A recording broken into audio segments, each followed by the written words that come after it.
Tinere în situații limită, cei săraci sau fără casă, indiferent de vârstă, formează în satul Valea Plopului din județul Prahova o adevărată familie. De-a lungul timpului, prin numeroase articole din presa scrisă, reportaje video sau prin orice altă variantă de informare, ne-a fost prezentat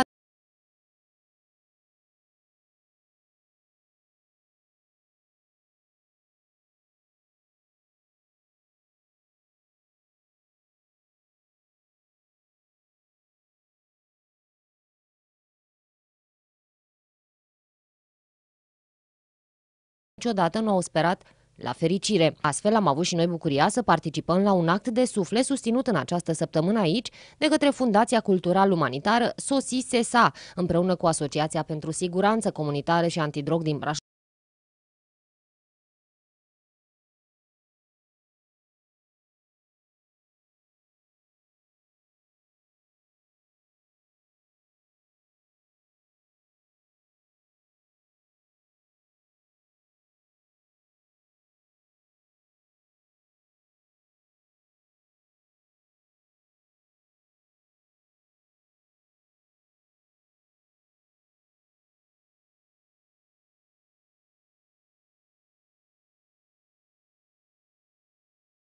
Sfintelor sărbători de Paște au adus pe buzele copiilor mai mult zâmbet prin donațiile oferite. În 2008 am avut până în momentul de față peste 1000 de acțiuni în școli.